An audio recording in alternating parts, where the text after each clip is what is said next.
जय हिंद प्यारे साथियों, स्वागत है आप सभी का उत्कर्ष एकेडमी खिलचीपुर के ऑनलाइन प्लेटफॉर्म में। इस वीडियो में हम लोग एमपी पुलिस कांस्टेबल एग्जाम 2023 के लिए प्रीवियस ईयर पेपर को सॉल्व करने वाले प्रीवियस ईयर में पूछे गए मैथ के क्वेश्चन इस वीडियो में हम लोग सॉल्व करेंगे। प्यारे साथियों, बिल्कुल इस बार भी 2023 में भी इसी प्रकार के क्वेश्चन आपको जरूर देखने को मिलेंगे और आज हम लोग पांचवा पार्ट डिस्कस करेंगे। इससे पहले हमारे 4 पार्ट कंप्लीट हो चुके हैं। यदि आप लोगों ने वो नहीं देखे तो प्लेलिस्ट में जाकर बाकी के पार्ट भी आप देख सकते हैं। और उसके बाद मैं आपको बता दूं, बिल्कुल शानदार तरीके से शानदार सॉल्यूशन यहाँ पर मैं आपको बताने वाला हूँ। पूरे वीडियो को ध्यान पूर्वक वॉच करना है, एक भी क्वेश्चन को स्किप नहीं करना है। आपको डेफिनेटली हर क्वेश्चन जरूर समझ में आएगा। चैनल पर यदि आप पहली बार आए तो चैनल को सब्सक्राइब कर ले और बेल आइकन को ऑन कर लें, जिससे आपको सभी वीडियो का नोटिफिकेशन तुरंत मिल पाएगा। इस क्लास का पीडीएफ आप प्रतिदिन हमारे टेलीग्राम से डाउनलोड कर सकते हैं और टेलीग्राम का लिंक आपको इस वीडियो का डिस्क्रिप्शन में मिल जाएगा।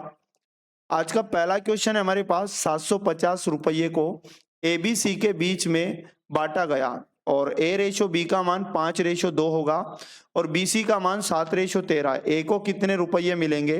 तो जब कभी आप लोगों को ए रेशो बी और बी रेशो सी इस प्रकार से रेशो दिया गया तो आप पहले एबीसी का मान निकालो। यहाँ पर जो कॉमन रेशो है, जैसे बी यहाँ पर कॉमन दिखाई दे रहा है, इसे सुलझाओ। तो ए रेशो बी का मान क्वेश्चन में दिया गया 5:2, तो यहाँ पर हमने लिखा। उसके बाद दिया है बी रेशो सी 7:13। तो जो रेशो कॉमन हो उसी के नीचे जस्ट लिखना है। जैसे बी कॉमन है तो बी का मान कितना है, डबल से हमारे पास 7 और रेशो कितना आ जाएगा, 13 आगे आ जाएगा सी का मान। अब क्या करना सीखो, कब्जा करना सीखो। कैसे करते कब्जा? अगर कहीं पर खाली प्लॉट पड़ा होता है तो हम लोगों को कब्जा करना आना चाहिए। मतलब ऊपर नीचे कब्जा नहीं होगा। यहाँ पर इस रेशो में सोल्व करने के लिए लेफ्ट राइट कब्जा हो जाएगा। तो यहाँ किसका कब्जा हो जाएगा, 7 का, और यहाँ पर कब्जा हो जाएगा 2 का। इनका मल्टीप्लाई कर लो तो एबीसी का वैल्यू निकल जाएगा। 7 गुणा 5 करोगे 35 आएगा रेशो, 7 दूनी 14 रेशो, 13 दूनी हो जाएगा 26। तो ये तीनों का मान हमारे पास आ चुका है। ए रेशो बी रेशो सी हमें मिल चुका है। अब इन तीनों का योगफल हमें दिया 750। तो आप क्या करो, इस रेशो का भी योगफल कर लो। तो जब आप रेशो को जोड़ोगे, इन तीनों का योग करोगे तो आपके पास 75 बनेगा। और 75 रेशो का मान क्वेश्चन में बताया 750। यहां से क्या करो, एक रेशो का मान लाओ। तो एक रेशो का मान लाने के लिए जो कुल रेशो है इसका भाग लगाओ 750 में। तो यहाँ पर हमारे पास एक रेशो का मान आ जाएगा 10। क्वेश्चन में पूछा ए को कितने रुपये मिलेंगे, ए का मान पूछा गया तो ए के रेशो का मान कितना है, 35, और एक रेशो का मान जो आया 10, इसका गुणा 35 से करो तो हमारे पास आ जाएगा 350। ए को 350 रुपया मिलेगा। Option number D correct answer हो जाएगा। क्वेश्चन नंबर 2 और वेरी मोस्ट इंपोर्टेंट क्वेश्चन है। 60 किलोमीटर प्रति घंटे की चाल से चल रही एक कार 200 मीटर की दूरी तय करने में कितना समय लगेगा? मात्र यहाँ पर आपको समय लाना है और समय का जो फॉर्मूला होता है वो होता है दूरी बटे चाल। दूरी के बटे में अगर आप चाल को लिखोगे समय आएगा, लेकिन यहाँ दिमाग लगाने वाली बात है। अपने को दूरी तो बताइए 200 मीटर और अपने को चाल बताइए 60। ठीक है, आपने 60 को लिखा, लेकिन ये चाल किलोमीटर प्रति घंटे में, इसको आप मीटर प्रति सेकंड में बदल लो। तो मीटर प्रति सेकंड में बदलने के लिए इसमें 5/18 का गुणा करना होता है। अब यहाँ पर जो आपका समय आएगा, ये आपकी दूरी जो है मीटर में है और आपकी चाल मीटर प्रति सेकंड में बन जाएगी, तो समय सेकंड में आएगा। तो आप क्या करोगे, इसको सोल्व करोगे 200, ये भाग से 18 इधर गुणे में चला जाएगा 200 के, और बटे में रह जाएगा 60 गुणा 5। 0 से 0 कट करेंगे, 6 से 18 को काटा, 6 थी 18, और 5 से काटेंगे 20 को, तो यहाँ पर 4 बार कटेगा, और 4 गुणा 3 करोगे तो 12 सेकंड आपके पास निकल कर आएगा। ऐसा कोई भी ऑप्शन हमें नहीं दिया, तो हम क्या करेंगे, इसको मिनट में चेंज कर लेंगे। और सेकंड को मिनट में चेंज करने के लिए जो सेकंड है उसमें 60 का भाग लगा दो। तो यहाँ पर काटेंगे इसको तो 12 एकम 12 और 12 पंजे 60, 1/5 मिनट में इस दूरी को कवर कर लेगी। ऑप्शन नंबर बी इसका करेक्ट आंसर हो जाएगा। आगे यदि बात करें क्वेश्चन नंबर 3 की, तो आईएमपी क्वेश्चन है, बिल्कुल शानदार सॉल्यूशन इसका जानेंगे। 5 से विभाजित होने वाली 3 अंकों की कितनी संख्या है? तो इस प्रकार का जब भी क्वेश्चन आए 5 से विभाजित होने वाली 3 अंकों की कितनी संख्या है? तो 3 अंक गिनती में आना कहाँ से शुरू होते हैं, तो मैं आपको बता दूं 100 से आते हैं। और 3 अंकों की सबसे छोटी संख्या 100 है और ये 100 भी 5 से डिवाइड है। अब अगली संख्या कौन सी डिवाइड होगी 5 से? तो हर 5 का अंतर 5 से विभाजित होगा। अगली 105 के बाद क्या होगा? तो 110 होगा। इस प्रकार हर 5 के अंतर वाली संख्या यहाँ 5 से डिवाइड होगी। अब 3 अंकों की संख्या कहाँ तक चलती है गिनती में? तो 999 तक चलती है, लेकिन 999 5 से विभाजित नहीं है। तो आपको 999 से छोटी संख्या लेना है जो 5 से विभाजित हो जाए, तो वो हो जाएगी 995। अब यहाँ पर हमारे पास ये एक समांतर श्रेणी बन चुकी है, समांतर श्रेणी जिसका अंतर सबदूर 5-5 का है। और इस समांतर श्रेणी में आपको क्या लाना है? पदों की संख्या लाना है और यही हमारा आंसर आ जाएगा। तो मैं आपको बताता हूं कि पदों की संख्या कैसे ला सकते हो समांतर श्रेणी में शॉर्टकट में। यदि श्रेणी का पहला और अंतिम पद आपको पता है तो पदों की संख्या लाने के लिए आपको क्या करना है?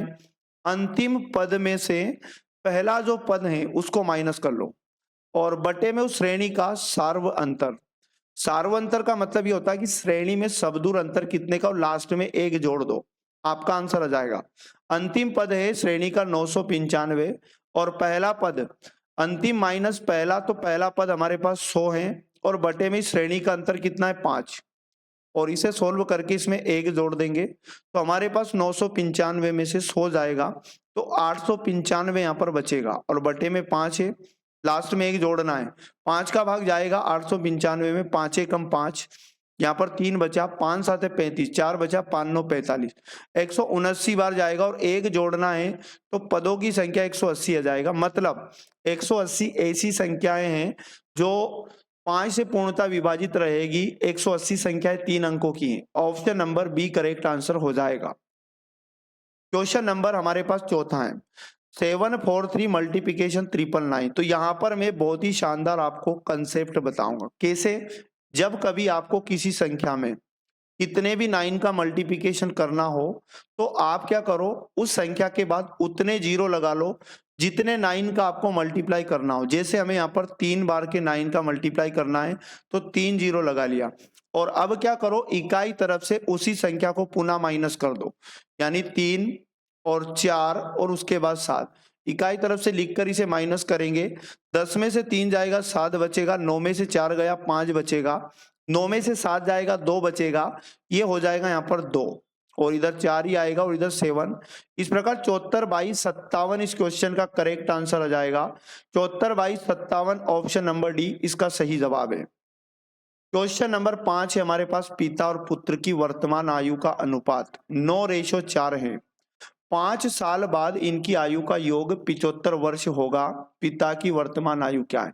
प्यारे साथियों 5 साल बाद का योग दिया है दोनों का और रेशो जो दिया है हमें ये वर्तमान आयु का रेशो दिया है, इसलिए जो 5 साल बाद का योग है इसको भी वर्तमान में कन्वर्ट कर लेंगे। तो आप क्या करो, अगर दो लोग 5 साल बाद 75 के हो जाएंगे तो वर्तमान में वो 10 साल कम है, क्योंकि यहाँ पर एक आदमी 5 साल बड़ा होगा तो दो आदमी 10 साल बड़े होंगे।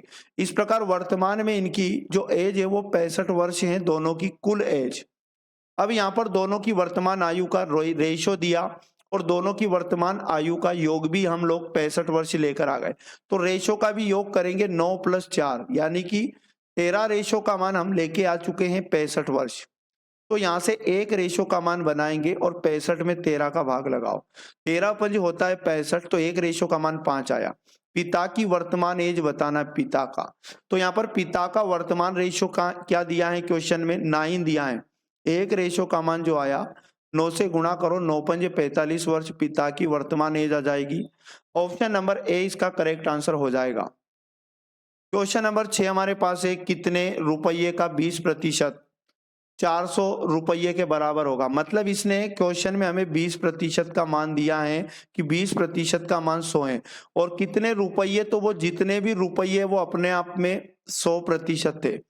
20% का मान 400 है तो 1% का मान लाओ, 400 में हम 20 का भाग देंगे तो यहाँ पर कटेगा हमारे पास 20 दूनी 40 यानी 20 बार। अब 1% के मान में यदि हम 100 का गुणा करेंगे तो 100% का मान आ जाएगा। 20 में हम 100 का गुणा करेंगे तो 2000 इस क्वेश्चन का correct answer option number B हो जाएगा। क्वेश्चन नंबर 7 और वेरी मोस्ट इंपोर्टेंट, 12 आदमियों द्वारा किसी काम को 9 दिन में पूरा किया जाता है। 6 दिन काम करने के बाद उनके साथ 6 आदमी और जुड़ जाते हैं। अब काम पूरा होने में कितने दिन लगेंगे? तो इसे आप कंसेप्ट लगाओ M1D1 वाला। M1D1 बराबर होता है M2D2 के। M1 क्या होगा? प्रारंभ में मेन होंगे, तो प्रारंभ में मेन की संख्या दी गई है 12 और D1। तो जब कभी काम हो जाता है कुछ दिन का, तो आपको प्रारंभिक D1 में प्रारंभिक वाला दिन नहीं लेना है। आपको क्या करना है, जितने दिन का काम हो चुका है उतना इन दिनों में से घटाओ। 9 में से 6 दिन का काम हो चुका है, तो हमारे पास 3 दिन का शेष काम बचा। तो D1 का मान आपको लिखना है 3 और M2 का मान बाद वाले में 6 आदमी और जुड़ जाते हैं, तो 12 आदमी थे, 6 और जुड़ जाएंगे तो टोटल 18 आदमी हो जाएंगे। तो M2 का मान 18 रखोगे और D2 का मान आपको लाना है बाद वाले दिनों की संख्या। तो 12 गुणा 3 गुणे का 18 इधर आएगा, भाग में 18, 3 छंग होता है 18 और 6 से 12 को काटेंगे 2 बार, तो बाद वाले दिनों की संख्या आ जाएगा 2 दिन लगेंगे। D2 2 दिन, ऑप्शन नंबर 20 का करेक्ट आंसर है। क्वेश्चन नंबर 8 है हमारे पास, यदि कुछ रुपयों को ABC में इस दिए गए अनुपात में बांटा जाता है, यदि BC को टोटल इतना रुपया मिला 4500, तो यहाँ पर बोला गया B को C से 4500 रुपए अधिक प्राप्त होते हैं, तो C को कितने रुपये मिलेंगे? अच्छा, क्वेश्चन में हमें यहाँ पर A ratio B ratio C का मान दिया है कितना, 5 रेशो 7 रेशो और 6, और यहाँ पर क्वेश्चन में बोला कि B को C से 4500 अधिक मिले, मतलब BC का अंतर आप लोगों को 4500 बताया, तो यहाँ रेशो में भी B और C का अंतर ज्ञात कर लो। तो 7 में से 6 गया, कितना अंतर है दोनों का? 1, और इस 1 रेशो का मान क्वेश्चन में बताया 4500। क्या करो अब यहाँ पर C को कितने रुपये मिलेंगे, तो C का रेशो अपने को पता है कि 6 रेशो मिलेगा, जो 1 रेशो का मान आया 4500, इसका गुणा 6 से करो, तो यहाँ पर हो जाएगा 0 0 और 6 पंजे 30, कैरी आएगा 3, 6 चुको 24 और 3 27,000 रुपया किसे मिलेगा? C को मिलेगा। ऑप्शन नंबर डी बिल्कुल राइट आंसर हो जाएगा। क्वेश्चन नंबर 9 है हमारे पास, A B से 2 साल बड़ा है जो कि C की आयु का 2 गुना है। यदि A B C तीनों की कुल आयु 27 वर्ष है, तो A की आयु बताओ। 3 लोगों का नाम आया A B C, तीनों का नाम लिखा। A जो रहेगा B से 2 साल बड़ा रहेगा, A की एज आ जाएगी यदि B की एज आ जाए, और जो कि C की आयु से दुगना है, तो इस जो की का मतलब है दूसरा वाला आदमी, यानी B के बारे में बात हो रही है। तो ये जो B है याद रखना C से दुगना है, तो C को x मान लो, तो B कितना हो जाएगा? 2x, और B से 2 साल बड़ा है, क्वेश्चन में लिखा है A, तो B की एज में आप 2 और जोड़ दो तो A की एज बन जाएगी। अब यहाँ पर A की आयु आ चुकी है, B की भी मान लिया, C की भी मान लिया, तीनों का योग दिया, तो इस मानी गई आयु का भी योग निकालो। तो 2x प्लस 2 और इन्हें जोड़ो, तो यहाँ पर 2x प्लस 1x ये सब जुड़ जाएगा, और ये बराबर हो जाएगा 27 वर्ष के। ये 2x में 2x जुड़ेगा 4x, और 1x कितना हो जाएगा? 5x, और प्लस का 2 बराबर में लिखा है 27। यहाँ से 5x को यही रखो, और ये 27 के साइड 2 को लाएंगे तो माइनस का 2 हो जाएगा। 5x को ऐसा ही लिखेंगे तो बराबर की इधर 25 बचेगा, और x का मान लाने के लिए 5 का भाग 25 में जाएगा, तो 5 बार कटेगा। सिंपली क्या करना है, क्वेश्चन में कहा A की आयु बताओ, तो A की आयु जो x का मान आया यहाँ पर पुट कर दो, A की आयु जो मानी थी यहाँ पर 2 गुणा x का मान हम लोग लेके आए 5, और प्लस कितना करना है? 2, पहले गुणा करो, 5 दूनी 10, 10 में 2 जोड़ा, कितना हो जाएगा? 12 वर्ष। A की एज हो जाएगी 12 वर्ष। ऑप्शन नंबर ए इसका करेक्ट आंसर है। क्वेश्चन नंबर 10 है हमारे पास, एक व्यापारी 4800 रुपये के अंकित मूल्य की एक वॉशिंग मशीन को 15% और 5% की क्रमिक छूटों पर खरीदता है। अच्छा, वॉशिंग मशीन का आप लोगों को MRP दिया, MRP क्या होता है? अंकित मूल्य होता है, तो ये दिया है क्वेश्चन में कितना? 4800 रुपया दिया है, और एक व्यापारी इसे खरीदता है, तो इसका क्रय मूल्य बना लो। व्यापारी का क्रय मूल्य कितना बनेगा? 4800 पर 2 छूटे दी गई, ये अपने आप में 100% था। पहला डिस्काउंट 15% लगा, तो 85% निकालो, 100% में से 15% को माइनस करके निकालो।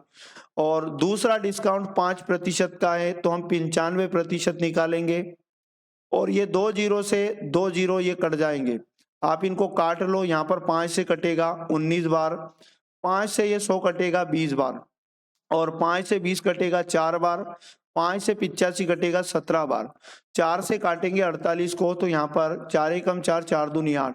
तो इसका क्रय मूल्य हमारे पास बन जाएगा यदि हम 12 गुणा 17 गुणा 19 करेंगे। तो जब आप लोग ये मल्टीप्लिकेशन करोगे 12 गुणा 17 गुणा 19 तो 3876, 3876 आपके पास क्रय मूल्य बन जाएगा। क्वेश्चन ने पूछा, क्या पूछा, यदि वह 124 रुपये इसके परिवहन पर खर्च करता है तो वास्तविक क्रय मूल्य अपन निकालेंगे। वास्तविक क्रय मूल्य ये नहीं बना क्योंकि उसने जो खर्चा किया वो भी जेब से दिया। वास्तविक क्रय मूल्य कितना बनेगा, तो आप क्या करो, 3876 में जितना उसका खर्चा हुआ वो भी जोड़ दो, यानी 124 को। तो वास्तविक क्रय मूल्य जो बनेगा, याद रखिएगा 4000 यहाँ पर बनेगा। अब क्वेश्चन में इसका विक्रय मूल्य दिया है, मतलब बेचा हुआ मूल्य दिया है। क्वेश्चन में बोला कि 13% के लाभ पर बेचता है, तो विक्रय मूल्य बताओ। तो विक्रय मूल्य लाने के लिए 4000 को 13% लाभ पर बेच दो। ये 4000 100% मानो, 13% लाभ कमाना है तो इसका 113% निकालो। 2 जीरो से 2 जीरो कटेगा, 4 3 12 के 2 कैरी 1 और 1 जीरो इकाई साइड रहेगी, 4 एकम 4 और 1 हो जाएगा 5 और 4 एकम 4, 4520 रुपए में उसे बेचना पड़ेगा। ऑप्शन नंबर 20 का करेक्ट आंसर हो जाएगा। तो प्यारे साथियों, ये थे वेरी मोस्ट और इम्पोर्टेंट 10 क्वेश्चन, जो इसी प्रकार के क्वेश्चन आपको एग्जाम के अंदर देखने को मिलेंगे। तो प्रतिदिन इस क्लास को जरूर वॉच किया करें और बहुत कम समय में एक अच्छा रिवीजन और मैथ आप लोग सीख सकते हैं। पढ़ते रहिएगा, मिलेंगे नेक्स्ट वाले पार्ट में। जय हिंद, जय भारत, वंदे मातरम।